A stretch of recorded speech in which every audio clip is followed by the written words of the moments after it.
හරි අදනේ තුවේ පුතේ අද අපි මේ වීඩියෝ එකේ කතා කරන බලාපොරොත්තු වෙන්නේ Tkinter වීඩියෝ සීරීස් එකේ තවත් එක් එපිසෝඩ් එකක් එක්ක. එතකොට මේ එපිසෝඩ් එකේදී අපි කතා කරන බලාපොරොත්තු වෙනවා TextArea එකක් නිර්මාණය කරගන්නේ කොහොමද කියන එක. ඒතර ඔයා කලින් වීඩියෝ එක බලලා නෙමෙයි නම් මේ සෙක්ෂන් එකට ආවේ. ඔයා අනිවාර්යෙන් කලින් වීඩියෝ එක බලන්න අවශ්‍යයි.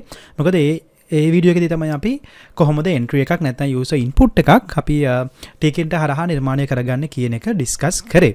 එතකොට මේ ෂෝට් වීඩියෝ එකේදී අපි බලනවා කොහොමද TextArea එකක් අපේ UI එකට නැත්නම් යූසර් ඉන්ටර්ෆේස් එකට ඇඩ් කරගන්න කියන එක.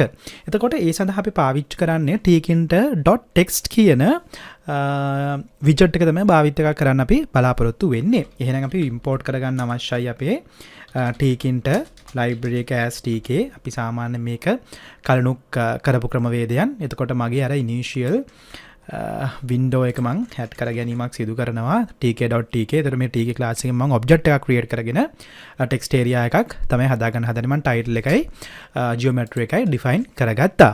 ඊට පස්සේ මම TextArea එකක් තමයි add කරගන්න හදන්නේ. මම එහෙනම් use කරනවා name එක මගේ variable එකේ name එක TextArea කියලා. ඒකට මම පාවිච්චි කරන්නේ tk.text කියන ෆන්ක්ෂන් එක tk.text කියන ෆන්ක්ෂන් එක. එතකොට මට මේකේ assign කරන්න අවශ්‍ය වෙනවා මේ TextArea එක මොන screen එකකටද add කරන්න. එතකොට මම දන්නවා මේක සාමාන්‍ය මගේ location එක වෙන්නේ window එකටයි මට add කරගන්න ඕන. ඊට අමතරව මේක TextArea එකක් වෙන නිසා අපිට height එක සහ width එක define කරගන්න පුළුවන්. height එකයි width එකයි define කරගන්න පුළුවන්. මම මෙතනදී height එක දෙනවා 10ක් width එක 30ක් වගේ define කරගන්නවා. ඒක ඔයාගේ requirement එකත් එක්ක ඔයාලා define කිරීමේ හැකියාව පවතිනවා. එතකොට ඔයා අනිවාර්යෙන් define කරන්න ඕන TextArea එකට අදාළව මොකද්ද ඔයා use කරන window එක. ඊට අමතරව ඔයාගේ TextArea එකේ height එක width එක define කරන්න ඕන. ඊට පස්සේ ඔයා කරන්න ඕන දේ තමයි අපි සාමාන්‍යයෙන් කරන දේ අපේ මේ TextArea එක pack කරගන්න අවශ්‍යයි. TextArea එක pack කරගන්න අවශ්‍යයි අපේ main screen එකට. එතකොට අපි main ටික අපි කරගත්තා. එතකොට tk.text හරහා අපි window එකට add කරගන්නවා. ඊට අමතරව height එක සහ width එක add කරගන්න අවශ්‍යයි. එතකොට දැන් මම මේක TextArea එකට pack කරගත්තා. දැන් අපිට ඕන main loop එක run කරන්න. එහෙනම් අපි ලියනවා මේක window.main loop බලමු මේක run කළා. එතකොට ඔයාලට මෙන්න මේ වගේ TextArea එකක් බලා ගන්න පුළුවන්. අපිට මේ වගේ මේ values ලියන්න පුළුවන් නේ.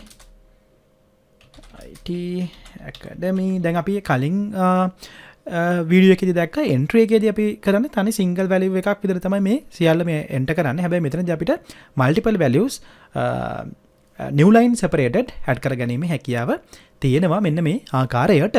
එතකොට අපිට කලින් වීඩියෝ එකේ කතා කරා වගේම button එකක් add කරගෙන අපිට මේ functionalities ටික උනා develop කරගන්න පුළුවන්.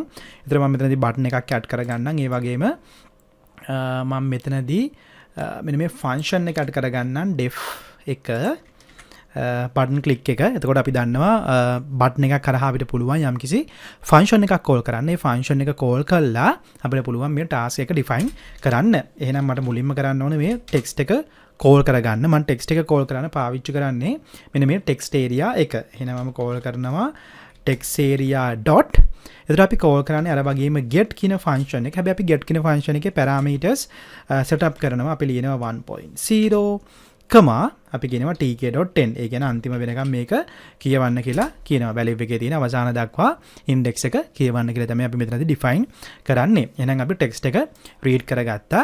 ඊට පස්සේ අපි මොකද කරන්න ඕනේ? මේ read කරගත්තු text එක අපිට පුළුවන් print කරගන්න. එහෙනම් මම කියනවා මෙන්න මේ text එක print කරන්න කියන එක. ඒතර අපි මේක run කරලා බලමු. ඒතර run කරොත් අපිට මේ වගේ output එකක් බලා ගන්න පුළුවන්. මම මේකේ values ටික දුන්නොත් Deshan Sumanathilaka IT Academy කියලා. එතන මේක අපි separated කරා new lines වලට. එතන අපි මේක login button එක දුන්නොත් ඔයාලට බලා ගන්න පුළුවන් මේ values ටික අපි enter කරපු ආකාරයටම read කරගෙන තියෙන විදිහ. එතකොට ඊට අමතරව අපිට මේ වගේ entry දෙන values එක අතර අපි multiple value මෙතනදී enter කරගන්න පුළුවන්. මේ multiple value enter කරගෙන ඔයාලට මොනවා හරි functionality එකක් develop කරගන්න ඕන නම් develop කරගන්න පුළුවන් වෙනවා. එතකොට අපි උදාහරණයක් විදිහට හිතුවොත් අපි හිතමු අපිට ළමයි 10 දෙනෙක්ගේ ලකුණු enter කරනවා. ඒ ළමයි 10 දෙනාගේ ලකුණු තමයි අපිට මෙතනදී process කරන්න ඕන කියලා. එතකොට ඔයාලට සාමාන්‍යයෙන් develop කරනකොට ඔයාලට පුළුවන් new line එකෙන් new line එකෙන් split කරලා new line එකෙන් split කරලා ඊට ඔයාලට list එකක් හැදෙනවා. ඒ list එකේ එන values ටික ඔයාලට පුළුවන් float හෝ integer වලට type cast කරලා float වලට හෝ integer වලට type cast කරලා ඊට පස්සේ ඔයාට ඒ value එක ආශ්‍රිත process කරන්න පුළුවන්. මම මේ උදාහරණ කියන්නේ ඔයාට test කරලා බලන්න පුළුවන් දේවල්. ඒතර ඔයාට split කරන්න නම් පුළුවන් new line එකකින් split කර ගැනීම හැකියාව තියෙනවා. අපි ඕනනම් test කරලා බලමු. දැන් අපිට ඕනේ මෙතනදී අපි හිතමු class එකක average එක හොයන්න කියලා. අපි හිතමු මෙතනදී අපි කියමු enter marks කියලා. එතකොට අපිට දැන් marks තමයි මෙතනදී enter වෙන්නේ. එතකොට අපි බලමු අපිට average එක තමයි print කරගන්න ඕන. එහෙනම් අපි මෙතනදී label එකක් හදාගමු. අපි ඒකත් බලමු. එතකොට ඔයාලට තව experience එකක් හම්බ වෙනවා codings වලට අදාළව. අපි label එකක් හදාගමු මේ වගේ. මම label එක empty label එකක් තියන්නම්. එතකොට අපිට මෙතන average එක update කරගන්න පුළුවන්. එහෙනම් මම දැන් අර මෙතනින් එන input values ටික තමයි ගන්න හදන්නේ. එතකොට ඒක text කියන එකේ තියෙනවා. මම මේ values ටික read කරගන්නවා value සමානයි text. මට මේක split කරගන්න ඕන. ස්ප්ලිට් කරගන්න ඕන new line එකෙන්. new line එකෙන් තමයි මම මේක ස්ප්ලිට් කරන්න යන්නේ. මොකද අපිට new line එකේ තමයි value එක තියෙන්නේ. අපි ඕනනම් print කරගෙන බලමු values ටික. එතකොට ඔයාලට දාලා අදහසක් ගන්න පුළුවන්. අපි මොකද්ද මේ කරන්න හදන්නේ කියන එක. ඒතර මට මෙතනදී text කියන එක අවශ්‍ය වෙන්නේ නැහැ. අපි මොකද්ද කරේ value එක read කරගත්තා. ඒක ස්ප්ලිට් කරා new line එකෙන්. එතකොට අපි දැන් මේක enter කරොත් 15 45 75 80 පිට මෙහෙම numbers ටිකක් අපි enter කරලා enter marks කියන එක දෙනවා. ඒතර ඔයාලට බලා ගන්න පුළුවන් මෙන්න මේ values ටික read කරගෙන තියෙනවා. values ටික read කරගෙන තියෙනවා. ඒතකොට අපේ valid values ටික තියෙන්නේ පළවෙනි indexes ටික. පළවෙනි indexes ටික තමයි අපේ valid numbers විදිහට තියෙන්නේ. එහෙනම් අපි දැන් තියෙන්නේ මේ ටික process කරගන්න.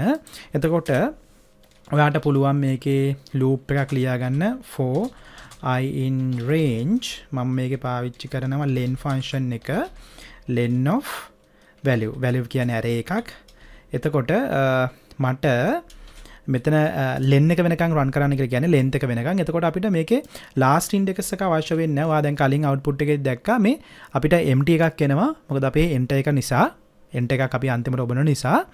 එතකොට අපි මෙන්න මේ ආකාරයෙන් ටෙක්ස්ට් එක හදාගත්තා. enter එකක් ඔබන්න නැත්නම් ඒක අවශ්‍ය වෙන්නේ නැහැ. එතකොට ඔයාලට length එක වෙනකම් යන්න පුළුවන්. අපි දන්නවා for loop එක Python වලදී ලියද්දී from 0 to length minus 1 වෙනකන් තමයි අතරම traverse කිරීම සිදු වෙන්නේ. එතකොට දැන් මට මෙතනදී ඕන total එක ගන්න average එක print කරන්න නම් මම ගන්නවා total කියලා variable එකක් 0යි කියලා. එතකොට දැන් මට හදාගන්න පුළුවන් total එකයි count එකයි. මම දෙකම එකට හදාගන්නම්කෝ.